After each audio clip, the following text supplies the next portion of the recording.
This channel does not promote any violent, harmful, or illegal activities. All content provided by this channel is meant for an educational purpose only. মুকুল রায়ের বিধায়ক পদ খারিজ করলো Kolkata high court.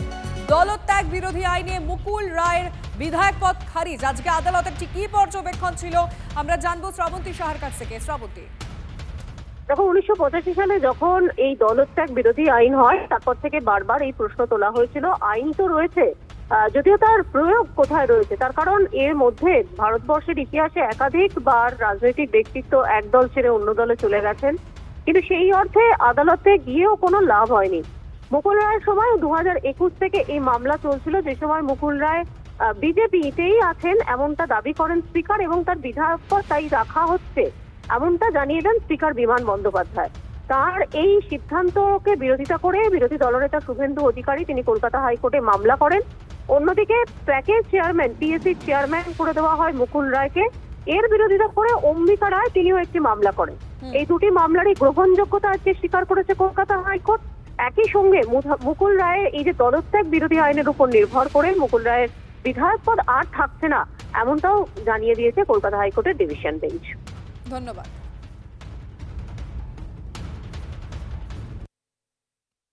মুকুল রায়ের defection petition, যেটি দুবার মাননীয় স্পিকার বাতিল করেছিলেন, যে না মুকুল রায় ডিফেক্ট করেছে সেরকম নাকি কোনো প্রমাণ মাননীয় বিরোধী দলনেতা দিতে পারেননি, এবং আরও কিছু উনি প্রিন্সিপালস অফ ল অ্যাপ্লাই করেছিলেন আর কি মাননীয় স্পিকার ওনার অর্ডার দেওয়াতে, যে এই লগুলো অ্যাটলিস্ট ভারতবর্ষের যে বৈধ আইনগুলি আছে তাতে সেই মতো রিফ্লেক্টেড নয়। এটাই আমাদের আর্গুমেন্ট ছিল। তো আমরা সেই রায়কে চ্যালেঞ্জ করে আবার আমরা কলকাতা হাইকোর্টের দ্বারস্থ হই, তাকে ডিসকোয়ালিফাই করে দিয়ে তার বিধায়ক পদকে খারিজ করে দিয়েছে বা বাতিল করে দিয়েছে। তো এটি ইতিহাসে প্রথমবার মাননীয় বিরোধী দলনেতা আমার যিনি মক্কেল, যিনি এই মামলাটি করেছিলেন, তার যা যা বক্তব্য শুরু থেকে ছিল সেই বক্তব্যগুলি আজকে আদালত অ্যাপ্রুভ করলেন বা এই জাজমেন্টটি দিয়ে আর কি। ঐতিহাসিক রায় হাইকোর্টে বিলম্ব হলেও শক্তিরই জয় হয়। সংবিধানের জয় হয়েছে মন্তব্য বিরোধী দলনেতা শুভেন্দু অধিকারী। অর্ডার পাস হয়েছে, এটা সংবিধানের জয়, এবং 2011 সাল থেকে CPM, Congress, RSP, forward bloc, Samajwadi party, 21-এর পর থেকে বিজেপি টার্গেটে ছিল, এবং কংগ্রেস সিপিএম পারেনি লড়তে। মোট 54 এমএলএ-কে ভয় দেখিয়ে সুইচ ওভার করিয়েছে। 54 এমএলএ। আমি খুশি। এর পরের পালা তন্ময় ঘোষ বিষ্ণুপুর, আলিপুরদুয়ারের সুমন কাঞ্জিলাল, হলদিয়ার তাপসী মণ্ডল, এরা প্রস্তুত থাকুক। এর পরের পালা এদের। এবং বিমান ব্যানার্জি আজকে বুঝে নিয়েছে ভারতবর্ষের সংবিধান শেষ কথা বলে বিমান ব্যানার্জি, এই দলদাস ব্যবস্থাপনা শেষ কথা বলে না, আজকে প্রমাণ হয়ে গেছে। আইন বলে বিধানসভার কাস্টোডিয়ান স্পিকার, এবং স্পিকারই সর্বোচ্চ কর্তা, এটা আইন বলে। আমি সমস্ত দিক বিচার করে আমি মুকুল রায় যে এগেনস্টে যে অ্যান্টি ডিফেকশন পিটিশনটা করেছিল সেই পিটিশনটা আমি খারিজ করে দিয়েছিলাম। আর মহামান্য আদালত যে অর্ডার দিয়েছেন আমি রায়টা দেখব, দেখে এক্সামিন করব, তারপর আমি সিদ্ধান্ত নেব কি করা উচিত না কি করা উচিত না। যে সমস্ত বিধায়ক তৃণমূল কংগ্রেসে চলে গেছেন তৃণমূল কংগ্রেসের প্রেমে, তাদের অবস্থা সেই প্রেমিকাদের মতো যারা প্রেমিকের নামও বলতে পারে না, আর প্রেমিকের নামে মাথায় সিঁদুরও পড়তে পারে না, কিন্তু প্রেমিকের সাথে প্রেমে মগ্ন। তো তাদেরকে বলবো নিজেদের প্রেমিকের নাম স্পষ্ট করে বলুন, আর আদালতের সামনে আসুন, আবার জনতার ভোটে জিতে আসুন, যদি ক্ষমতা থাকে, যদি দম থাকে। এই রায় একটা বিশেষ একটা উদাহরণ সবার সামনে রাখবে, এবং আমার যেটা মনে হয়, যেটা এই মুহূর্তে বাংলার রাজনীতিতে সব থেকে বেশি জরুরি, সততার রাজনীতি। শুভেন্দু অধিকারীর বাবা শিশির অধিকারী তিনি প্রকাশ্যে বিজেপির সঙ্গে যোগাযোগ রাখছেন। তিনি এমনকি দলীয় হুইপ উপেক্ষা করে পার্লামেন্টের বিরুদ্ধে ভোট দিচ্ছেন।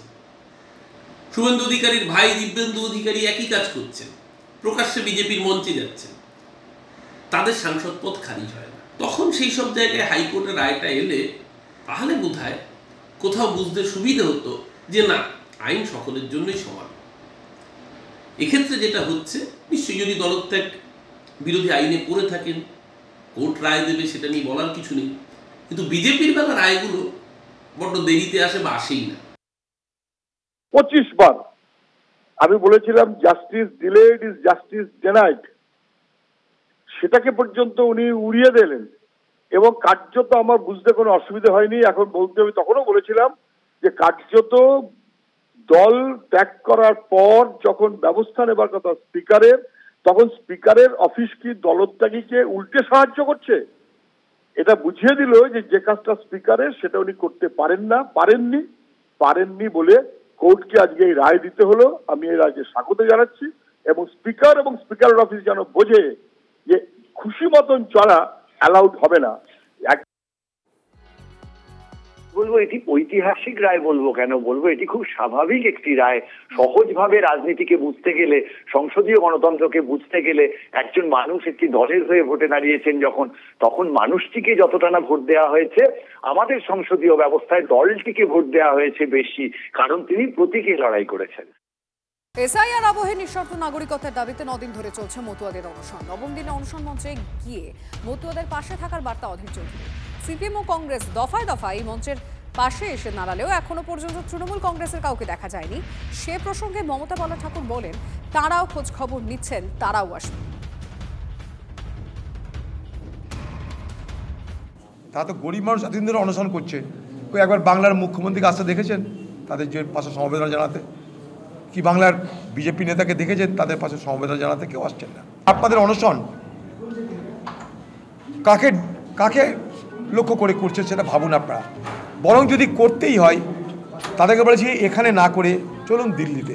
ডিসেম্বর মাসে অধিবেশন বসছে, শীতকালীন অধিবেশন 5 ডিসেম্বর থেকে। যদি কেন্দ্রীয় সরকার মনে করে একটা অর্ডিন্যান্স নিয়ে এসে যে 2002 সালের নাম না থাকলে, পরে নাম না থাকলেও যেহেতু তারা এখানকার মতুয়া সম্প্রদায়ের মানুষ, তারা কোনো না কোনো ভোট তো দিয়েছে, তাদেরকে সে অধিকারটা দিয়ে দেওয়া হোক। এটা অধীর চৌধুরীর ব্যক্তিগত কথা। আমরা অন্বেষণ ভাঙবো কি না ভাঙবো এটা তো আমাদের ব্যাপার। উনি প্রস্তাব রাখতেই পারেন, কেন আমরা এই কষ্ট করছি, সেটা করতেই পারি। এবং দিল্লিতে যাওয়ার চিন্তাভাবনা আমাদের অনেক আগে, সুদূর এটা চিন্তাভাবনা আমরা আগেই করে রেখেছি। এখান থেকে, এটা থেকে শুরু, আমাদের ঠাকুরবাড়ির থেকে শুরু হলো। এরপরে এখান থেকে আমাদের কলকাতা থেকে দিল্লি হবে। দেখেননি কৃষকরা কোমর ভেঙে দিয়েছিল আন্দোলন করে, তা কি মনে করছে মতুয়ারা একেবারে কিছু নেই বলে তারা একবার চুপচাপ? তো এটা হয় না।